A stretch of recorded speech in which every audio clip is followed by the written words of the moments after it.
Hello and welcome to How to Avoid a Happy Life, the podcast. This podcast is a companion to How to Avoid a Happy Life, a memoir by Julia Lawrinson, published by Fremantle Press. But you don't need to have read her story to enjoy the podcast. This episode was recorded on Wajak Noongar Boodja, and we acknowledge the continuing custodianship of this land and the great storytelling traditions of the Noongar people. This episode is called 90s Activist.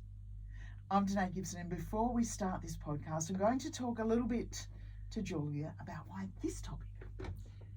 I wanted to write about being a 90s activist because my daughter, who's now in her 20s, and her friends occasionally condescended to me a little bit when they were going through their hardcore activist protesting, marching kind of phase, as if I hadn't done any of it before.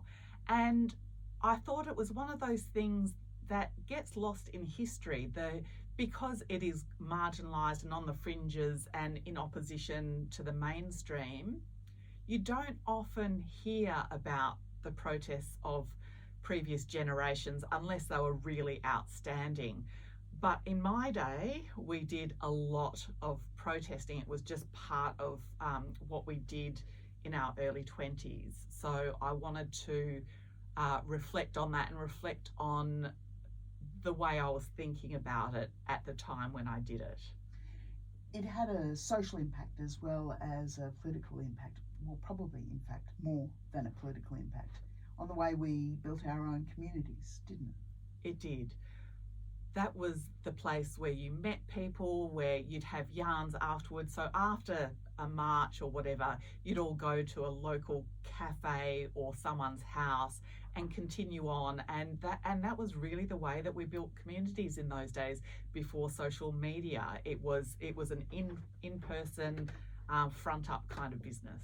Early 90s, in lots of ways, really just early 70s in Perth in Western Australia, because a lot of law reform was yet to come, wasn't it? Yes, yeah, it was. A lot of it, including gay law reform, that was one of the things that I think we still had some archaic laws in place. And there was a lot of fear, actually. You know, in the first protests, I think I was at either the or one of the first gay pride marches in Perth, and we held it during the day. ASIO was there. You know, it's hard to imagine now what a frightening thing it was, because we didn't know how people were going to react, and it did not. I mean, I don't even know that we had any media coverage, but it was an act of bravery to do it. And, you know, and afterwards we heard about the stories of other people who'd done it in Sydney, you know, in the 60s and 70s, and it was really something quite special. How to avoid a happy life, 90s activist. I began hanging out in the women's room, in part because I had, in the course of the student union meetings, developed a crush on the women's officer. In the women's room, we discussed matter of gender and politics while studiously ignoring the coffee cups which were developing mould, because refusing women's work was a political, if slightly unhygienic, act. We held study groups on this or that issue: ecofeminism, domestic violence, women's safety on campus, post-colonialism, safe sex, and separatism. And I began attending marches.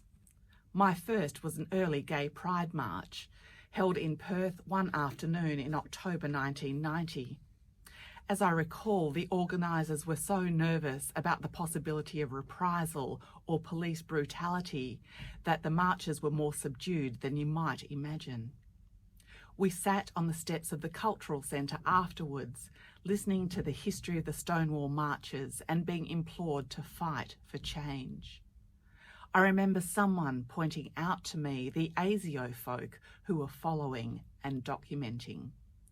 I marched in Reclaim the Night, piggybacking my housemate Bridget in a colourful cheesecloth top, dancing joyously afterwards at a women's-only event in Northbridge.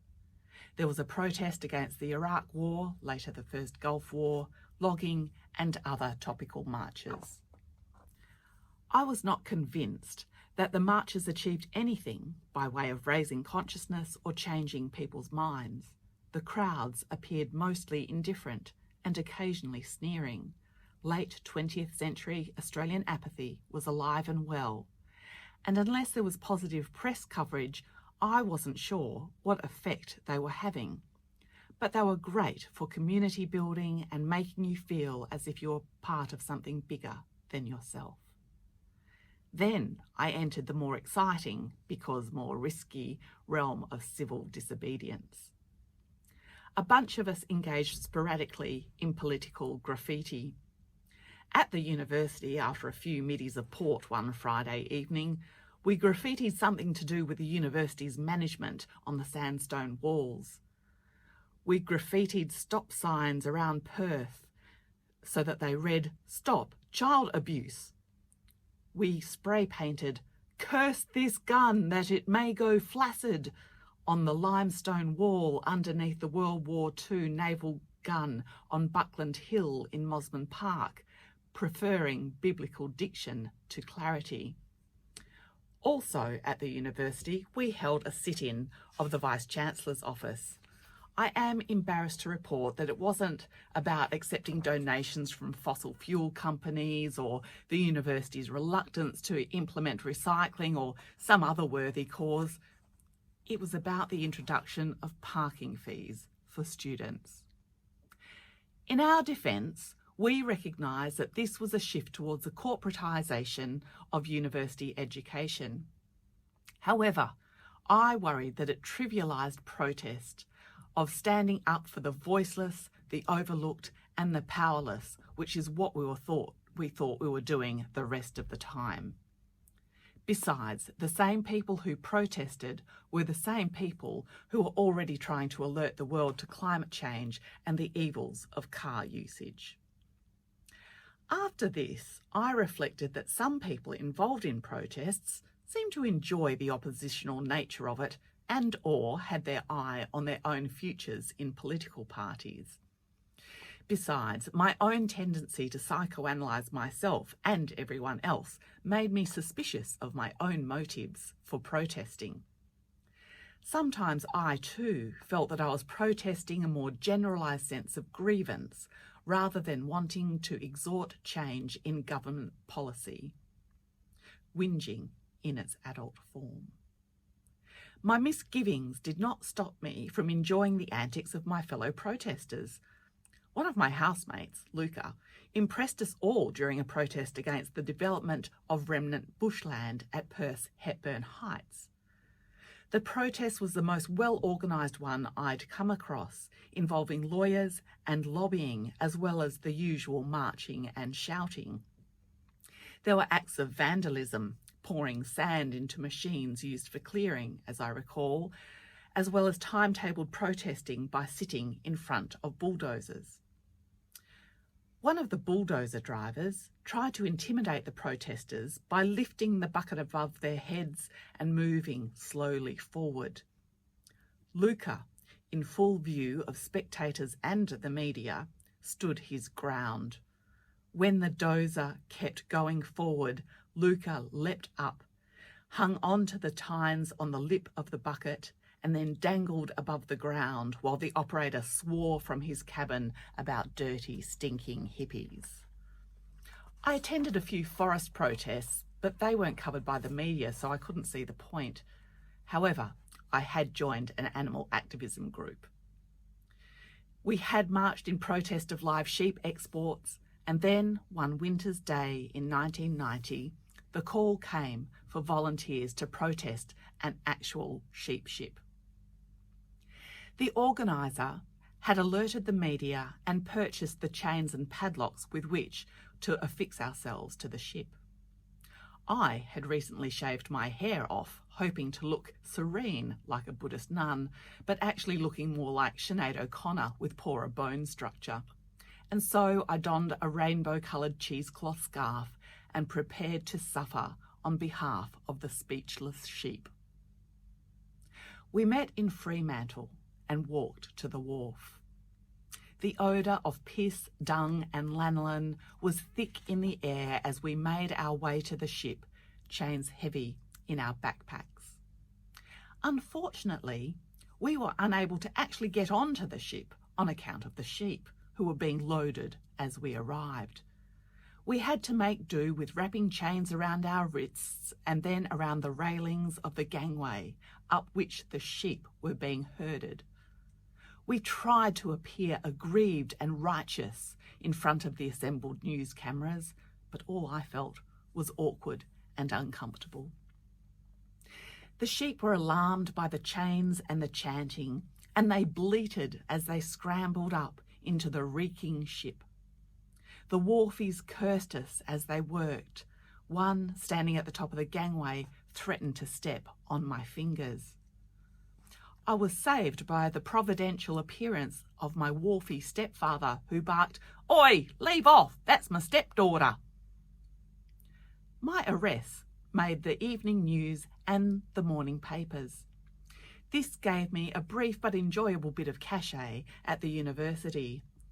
It also gave me a criminal record for trespass, which I had to explain away at every subsequent job interview until I applied for a spent conviction some decades later. The most awkward of these explanations occurred at Parliament, where I applied for and got a job in 2007. When the police clearance came back with trespass under convictions, I nervously composed an email to Parliament's HR department explaining the circumstances. I reassured them that I hadn't stolen underwear off a clothesline or nicked a telly for a drug habit. No, I had been arrested for raising consciousness of the cruelty of live sheep export, a cause which I still supported even if I no longer wanted to chain myself to anything. I was relieved when the HR person replied with, "As long as you've had a good wash since then, you'll be fine." After being given a fine and placed on a good behaviour bond by an irritated magistrate, I was relieved that civil disobedience was off the cards for the immediate future. I applauded my fellow protesters for keeping up the good fight, but I found the adrenaline expended in the lead up to protests and the exhaustion that followed were not compatible with my disposition. In October 2009, nearly 2 decades after my sheep ship capers, I was Sergeant at Arms in the West Australian Legislative Assembly. The Sergeant is the Constable of the House, in charge of security and for conveying the Speaker's orders to the State Security Police. The Sergeant has, but is rarely called upon to use, powers of imprisonment on behalf of the House. Nevertheless, the capability is there. The Parliament decided to hold a sitting in the regional town of Bunbury at the Bunbury Entertainment Centre. A group of protesters, some dressed in animal costumes, held up placards calling for the sacking of the then CEO of the Forest Products Commission for what they claimed was the destruction of native forest coops in the southwest. This was harmless enough. But when uncostumed protesters entered the public gallery after question time and staged a sit-in, proceedings were halted and I was called upon to eject them from the premises on behalf of the Speaker. I walked over to the protesters and asked very loudly if they would leave. As I did so, their collective odour wafted in my direction, indicating that the environmentally sound practice of not bathing had carried down through the decades. The protesters had jammed themselves between the chairs, but, rookie mistake, they hadn't chained or glued themselves to the furniture, so it was easy for the burly security staff to remove them. I considered giving them advice on effective protest for future reference, but figured it would be in direct breach of my employment contract. They returned to their costumed protesters outside, and I returned to keeping parliamentarians in order. It was a harder job than preventing the live sheep trade.